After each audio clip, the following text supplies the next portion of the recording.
नमस्कार सभी को। आप सभी का आपके स्टडी मेंटर यूट्यूब चैनल पर हार्दिक स्वागत है। आज हम एजुकेशन साइकोलॉजी जो पीडी पाठक द्वारा रचित कंपटीशन एग्जाम के लिए एक महत्वपूर्ण पुस्तक है, उसका भाग 5 शुरू करने जा रहे हैं। इस भाग में आप देखेंगे मनोवैज्ञानिक मापन, चैप्टर 34 नंबर से 41 नंबर तक जो चैप्टर है वो भाग 5 में है। इससे पहले हमने भाग 4 मतलब 33 चैप्टर कंप्लीट कर लिए हैं। अगर आप इस चैनल पर नए हैं तो प्ले लिस्ट में जाकर वो वीडियो ज़रूर देखें, और अगर आपको वीडियो अच्छे लगे तो वीडियो को लाइक करें, शेयर करें और अपने अमूल्य सुझाव कमेंट बॉक्स में ज़रूर दें, और साथ ही चैनल को सब्सक्राइब करना ना भूलें। आज हम देखने वाले हैं चैप्टर नंबर 34, बुद्धि का स्वरूप, विशेषताएं व सिद्धांत। इसमें हम देखेंगे बुद्धि का अर्थ और बुद्धि की अलग अलग विद्वानों द्वारा दी गई परिभाषाएं, बुद्धि की विशेषताएं, बुद्धि के प्रकार और बुद्धि के कौन कौन से सिद्धांत हैं।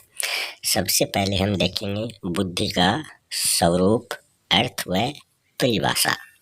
बुद्धि क्या है, इस संबंध में मनोवैज्ञानिकों में सदैव ही मतभेद रहा है, और इस मतभेद का अंत करने के लिए प्रसिद्ध मनोवैज्ञानिक अनेक अवसरों पर एकत्रित हो चुके हैं।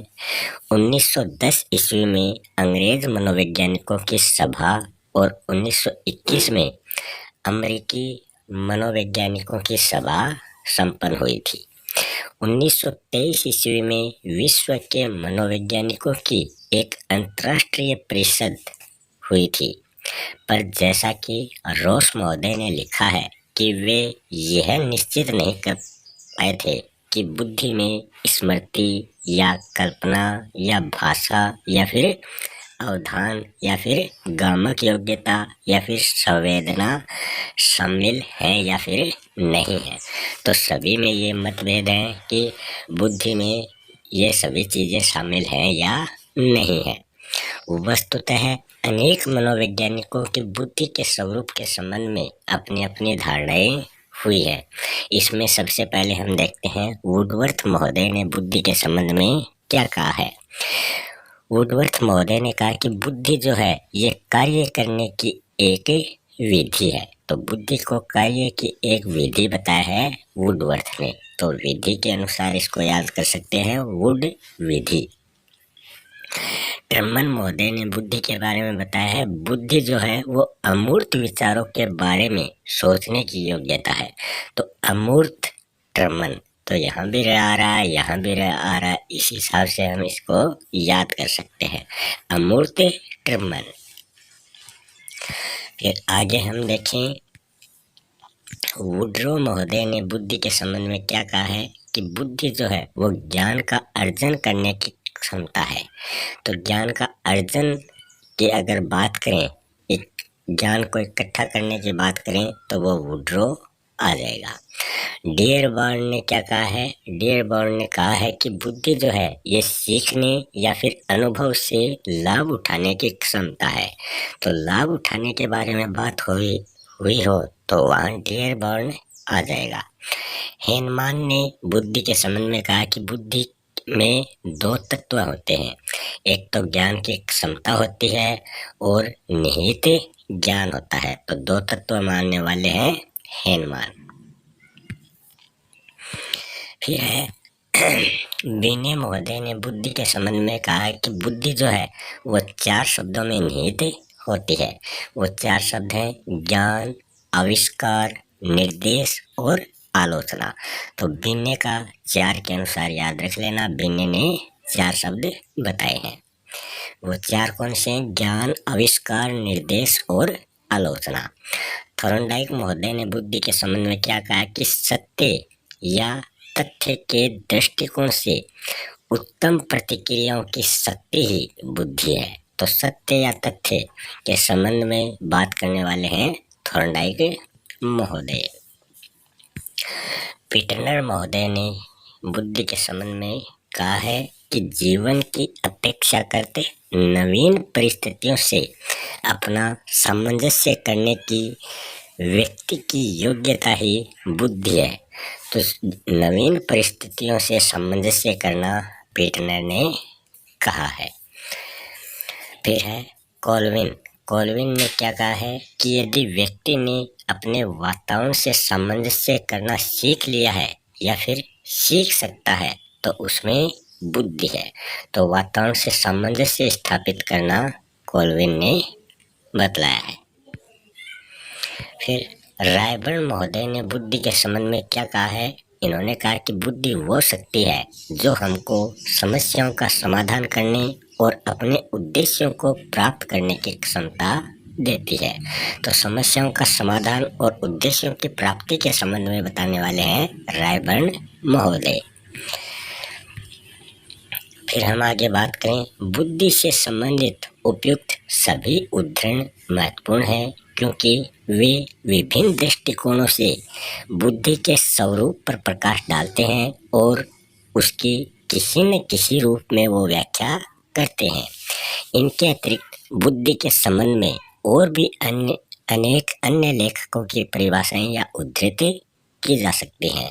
मोटे तौर पर इन परिभाषाओं के अनुसार बुद्धि जो है वो निम्नलिखित प्रकार की योग्यता मानी गई है। बुद्धि एक तो सीखने की योग्यता है। बुद्धि को अमूर्त चिंतन की योग्यता भी माना जाता है। बुद्धि जो है वो समस्याओं का समाधान करने की योग्यता है। बुद्धि जो है वो अनुभव से लाभ उठाने की भी योग्यता है। बुद्धि जो है वो संबंधों को समझने की योग्यता है और बुद्धि जो है वो अपने वातावरण में से सामंजस्य करने की योग्यता है। बुद्धि की उपयुक्त परिभाषाएं हैं उनमें वस्तुतः पारस्परिक विरोध प्रकट नहीं है क्योंकि वे सभी एक बात को कहने की विभिन्न प्रकार की विधियां हैं। उदाहरण के रूप में हम इसको देखें कि यदि किसी व्यक्ति में अपने अनुभव से लाभ उठाने की योग्यता है तो वह अपने वातावरण में सामंजस्य कर सकता है और अपनी कुछ समस्याओं का समाधान भी वो स्वयं कर सकता है। इसी प्रकार यदि किसी व्यक्ति में अमूर्त चिंतन की योग्यता है तो उसमें संबंधों को समझने की योग्यता भी हो सकती है और यदि वह संबंधों को समझ सकता है तो उसका जीवन उसमें जो सीखने की योग्यता है वो उसमें दिखलाई देती है। इस प्रकार यद्यपि प्रत्यक्ष रूप में बुद्धि की उपयुक्त परिभाषाएं हैं उनमें विभिन्नता है पर वास्तव में उनमें विभिन्नता के बजाय समानता ज्यादा है। इसका कारण यह है कि यदि किसी व्यक्ति में 6 कार्यों में से किसी एक कार्य को करने की योग्यता है तो उसमें अन्य कार्यों को करने की योग्यता भी होती है। अतः मनोवैज्ञानिकों का मानना है कि बुद्धि जो है वो व्यक्ति की जन्मजात शक्ति है और उसकी सब मानसिक योग्यताओं की योग एवं अभिन्न अंग मानी जाती है। आधुनिक शिक्षा जगत में बुद्धि का यही अर्थ सर्वमान्य माना गया है। इसकी पुष्टि में 2 परिभाषाएं यहाँ प्रस्तुत की जा रही हैं। पहली है कोलेस्निक महोदय द्वारा दी गई कि बुद्धि कोई एक शक्ति या फिर क्षमता या फिर योग्यता नहीं है। तो बुद्धि को हमें कोई शक्ति, क्षमता या योग्यता नहीं मानना चाहिए जो सब परिस्थितियों में समान रूप से कार्य करती है, बल्कि अनेक विभिन्न योग्यताओं का योग ही बुद्धि है। तो कोलेस्निक ने अनेक विभिन्न योग्यताओं के योग को ही बुद्धि माना है।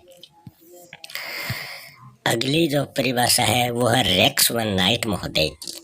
रेक्स वन नाइट महोदय ने माना है कि बुद्धि वो तत्व है जो सब मानसिक योग्यताओं से सामान्य रूप से सम्मिलित रहता है। यह परिभाषा इस शताब्दी की एक सबसे महत्वपूर्ण मनोवैज्ञानिक खोज का प्रतिष्ठापन करती है। फिर हम देखें बुद्धि की कौन कौन सी विशेषताएं हैं। तो यहाँ बुद्धि की विशेषताएं दी जा रही हैं। पहली विशेषता है बुद्धि जो है वो व्यक्ति की जन्मजात शक्ति है। तो ये पहली विशेषता है, जन्मजात शक्ति। दूसरी विशेषता है बुद्धि व्यक्ति को अमूर्त चिंतन की योग्यता प्रदान करती है। बुद्धि की तीसरी विशेषता है बुद्धि जो है ये व्यक्ति को विभिन्न बातों को सीखने में ये सहायता प्रदान करती है। अगली विशेषता है बुद्धि व्यक्ति को अपने गत अनुभवों से लाभ उठाने की क्षमता देती है, कि जो भी अपने पूर्व अनुभव है उनसे किस प्रकार लाभ उठाया जाए, ये हमें बुद्धि सिखलाती है। अगली विशेषता है बुद्धि जो है ये व्यक्ति की कठिन परिस्थितियों और जटिल समस्याओं को एकदम सरल रूप से प्रकट करती है। अगली विशेषता है बुद्धि जो है वो व्यक्ति को नवीन परिस्थितियों से सामंजस्य करने का गुण प्रदान करती है, कि जो नई परिस्थितियां उत्पन्न होती हैं उनमें किस प्रकार सामंजस्य स्थापित किया जाए। अगली विशेषता है बुद्धि व्यक्ति को भले बुरे, सत्य असत्य, नैतिक अनैतिक इन सभी कार्यों में अंतर करने की योग्यता प्रदान करती है। अगली विशेषता है बुद्धि पर वंशानुक्रम और वातावरण का स्पष्ट प्रभाव पड़ता है। अगली विशेषता पेंटनर महोदय के अनुसार है कि बुद्धि का विकास जन्म से लेकर किशोरावस्था के लगभग मध्यकाल तक माना जाता है। अगली विशेषता कोल एंड ब्रूस महोदय के अनुसार है कि लिंग भेद के कारण बालकों और बालिकाओं की बुद्धि में बहुत ही कम अंतर होता है। तो ये कोल एंड ब्रूस महोदय ने माना है कि लिंग भेद के कारण बुद्धि में किसी प्रकार का अंतर नहीं होता। फिर आगे हम बात करें बुद्धि के कौन कौन से प्रकार हैं। बुद्धि के 3 प्रकार गेरेट महोदय ने बतलाए हैं। सबसे पहला है मूर्त बुद्धि। मूर्त बुद्धि को ही गामक बुद्धि या फिर इसे ही हम यांत्रिक बुद्धि भी कह सकते हैं। तो मूर्त बुद्धि, गामक बुद्धि, यांत्रिक बुद्धि सभी एक ही है। इसका संबंध जो है वो यांत्रिक बुद्धि होने के कारण यंत्रों और मशीनों से होता है। जिस व्यक्ति में ये मूर्त बुद्धि पाई जाती है वह यंत्रों और मशीनों के कार्य में विशेष रुचि लेता है। अतः इस बुद्धि के व्यक्ति अच्छे कारीगर हो सकते हैं, मैकेनिक हो सकते हैं, इंजीनियर हो सकते हैं, औद्योगिक कार्यकर्ता हो सकते हैं। तो ये सभी मूर्त बुद्धि के अंतर्गत आते हैं। दूसरी बुद्धि है अमूर्त बुद्धि। अमूर्त बुद्धि का जो संबंध है वो पुस्तकीय ज्ञान से होता है। जिस व्यक्ति में अमूर्त बुद्धि होती है वो ज्ञान का अर्जन करने में विशेष रुचि लेता है, वो ज्ञान को एकत्र करता है। अतः इस बुद्धि के जो व्यक्ति हैं, कौन सी ये अमूर्त बुद्धि के जो व्यक्ति हैं वो अच्छे वकील हो सकते हैं, अच्छे डॉक्टर हो सकते हैं, अच्छे दार्शनिक हो सकते हैं, अच्छे चित्रकार हो सकते हैं या फिर अच्छे साहित्यकार हो सकते हैं। तो ये पुस्तकीय ज्ञान से संबंधित अमूर्त बुद्धि है। तीसरे प्रकार की जो बुद्धि है वो है सामाजिक बुद्धि। सामाजिक बुद्धि का संबंध व्यक्तिगत और सामाजिक कार्यों से होता है। जिस व्यक्ति में सामाजिक बुद्धि होती है वो मिलनसार, सामाजिक कार्यों में रुचि लेने वाला और मानव संबंध के ज्ञान से परिपूर्ण होता है। अतः सामाजिक बुद्धि के व्यक्ति अच्छे मंत्री हो सकते हैं, अच्छे व्यवसायी हो सकते हैं, अच्छे कूटनीतिज्ञ हो सकते हैं या फिर अच्छे सामाजिक कार्यकर्ता हो सकते हैं। तो ये बात हुई सामाजिक बुद्धि की। तो गेरेट महोदय ने बुद्धि के 3 प्रकार बताए हैं और तीनों का वर्णन हमने देख लिया है। अब हम देखने वाले हैं बुद्धि के कौन कौन से सिद्धांत होते हैं, बुद्धि क्या है और बुद्धि किन तत्वों से निर्मित है और बुद्धि किस प्रकार कार्य करती है। इन सभी प्रश्नों का उत्तर खोजने का अनेक मनोवैज्ञानिकों ने प्रयास किया है। फलस्वरूप उन्होंने बुद्धि के अनेक सिद्धांत भी प्रतिपादित किए हैं जो उसके स्वरूप पर पर्याप्त प्रकाश डालते हैं। यहाँ हम कुछ महत्वपूर्ण सिद्धांत देखते हैं। तो बुद्धि का जो महत्वपूर्ण सिद्धांत है उसमें एक खंड का सिद्धांत, दो खंड का सिद्धांत, तीन खंड का सिद्धांत, बहुखंड का सिद्धांत और मात्रा का सिद्धांत, इन पांचों सिद्धांतों का हम बारी बारी से वर्णन करने जा रहे हैं। सबसे पहले हम बात करें बुद्धि का एक खंड का सिद्धांत, यूनिफैक्टर थ्योरी। बुद्धि के एक खंड सिद्धांत के जो प्रतिपादक हैं वो बिनेट टर्मन और स्टर्न महोदय माने जाते हैं। इन्होंने बुद्धि को एक अखंड और अविभाज्य इकाई माना है। इन दोनों का मत है कि व्यक्ति की विभिन्न मानसिक योग्यताएं एक इकाई के रूप में कार्य करती हैं और योग्यताओं की विभिन्न परीक्षाओं द्वारा ये मत असत्य सिद्ध कर दिया है कि इस सिद्धांत की योग्यताओं को असत्य सिद्ध कर दिया गया है। फिर आया बुद्धि का दो खंड का सिद्धांत। बुद्धि के द्विखंड सिद्धांत के प्रतिपादक स्पीयरमैन माने जाते हैं। स्पीयरमैन के अनुसार प्रत्येक व्यक्ति में दो प्रकार की बुद्धि देखने को मिलती है, सामान्य मतलब जनरल बुद्धि और विशिष्ट मतलब स्पेसिफिक बुद्धि। दूसरे शब्दों में बुद्धि के दो खंड या तत्व होते हैं, एक तो सामान्य योग्यता या फिर सामान्य तत्व और दूसरा है विशिष्ट योग्यताएं या फिर विशिष्ट तत्व। सामान्य योग्यता को जी के रूप में और विशिष्ट योग्यता को एस के रूप में प्रतिपादित किया गया है। सबसे पहले हम बात करें सामान्य योग्यता या सामान्य तत्व जी। स्पीयरमैन ने सामान्य योग्यता को विशिष्ट योग्यताओं से ज्यादा महत्वपूर्ण माना है। स्पीयरमैन के अनुसार सामान्य योग्यता सब व्यक्तियों में कम या अधिक मात्रा में मिलती है, कि जो सामान्य योग्यता है वो सभी में पाई जाती है, किसी में कम किसी में ज्यादा।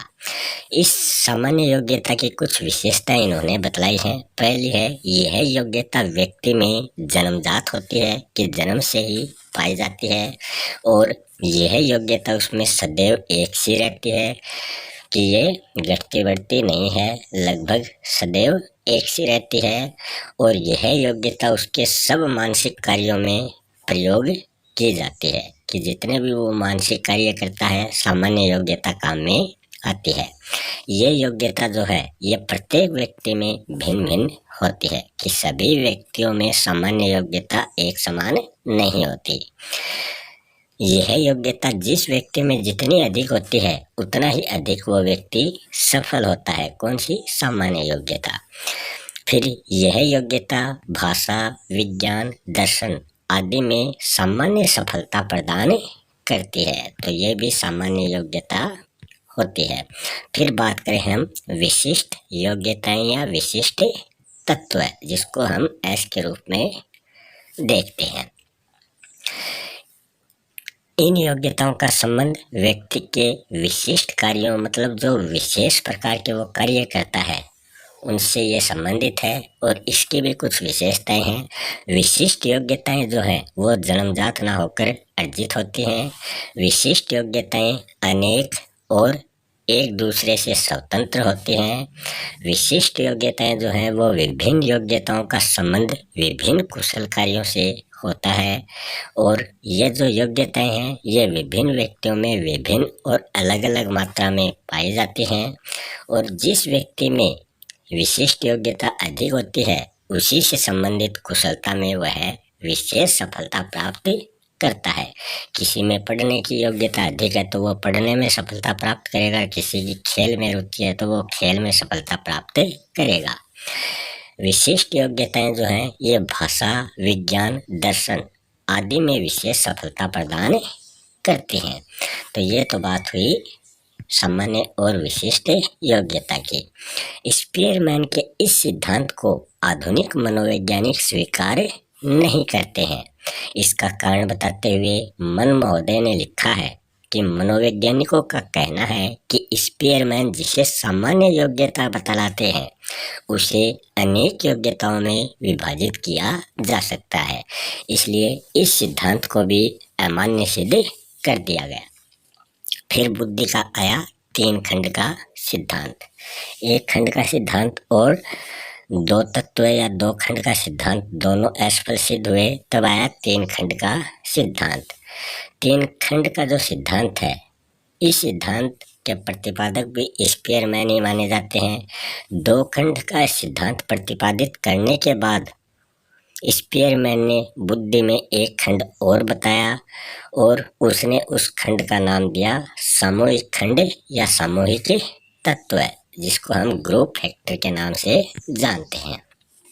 स्पीयरमैन ने इस खंड में ऐसी योग्यताओं को स्थायित्व दिया है जो सामान्य योग्यता से श्रेष्ठ है और विशिष्ट योग्यता से वो निम्न है, मतलब वो मध्य की हैं। सामान्य और विशिष्ट के मध्य की जो योग्यताएं हैं वो सामूहिक खंड या सामूहिक तत्व में शामिल होती हैं, जिसके कारण इसको मध्य में स्थान दिया गया है। स्पीयरमैन का यह सिद्धांत भी सर्वमान्य सिद्ध नहीं हो सका।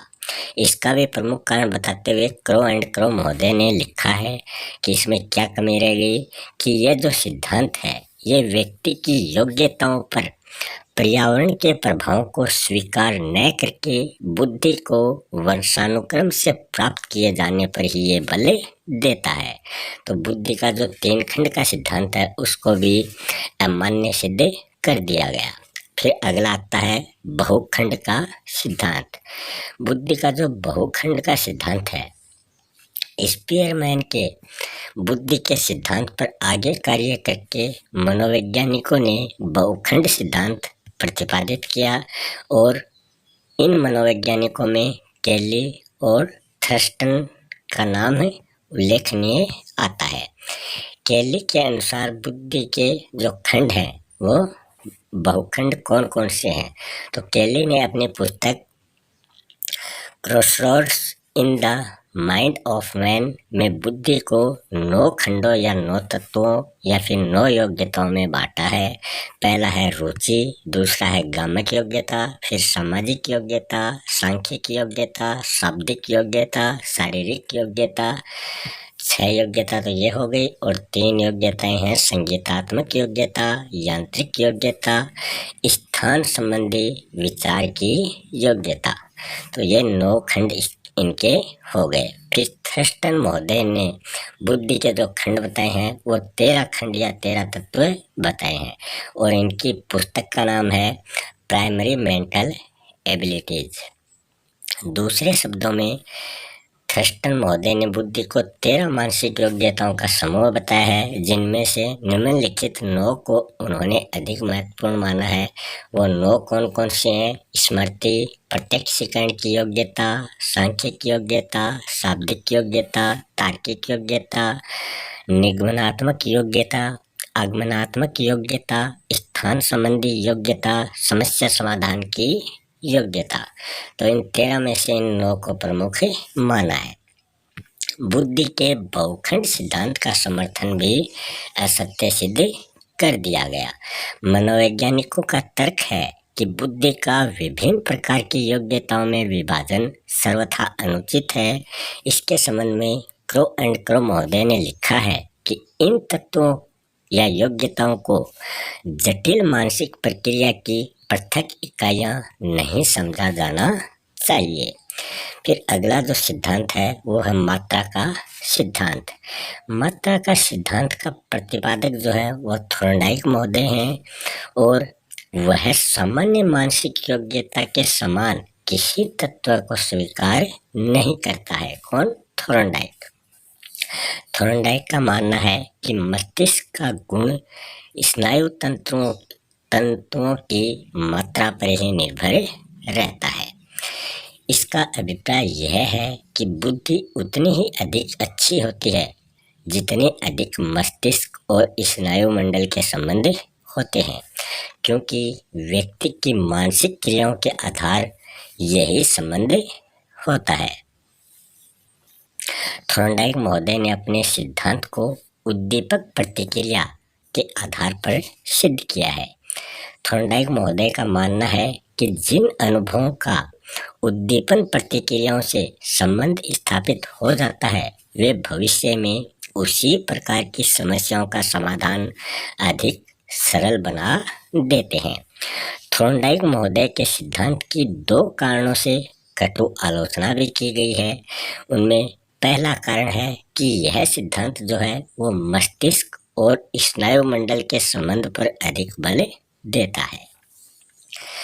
और दूसरा जो कारण है वो क्रो एंड क्रो ने बताया है।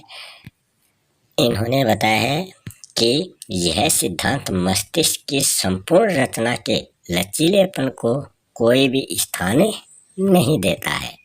फिर हम बात करें बुद्धि के बारे में निष्कर्ष रूप में कि हमने क्या क्या पढ़ा है। मनोवैज्ञानिकों ने उपयुक्त सिद्धांतों के अलावा बुद्धि के संबंध में और भी कई सिद्धांत प्रतिपादित किए हैं, पर वे सभी तर्क न तो बुद्धि के स्वरूप और न ही व्यक्ति की सामान्य या एवं विशिष्ट योग्यताओं के बारे में किसी निश्चित निष्कर्ष पर पहुंच पाए हैं।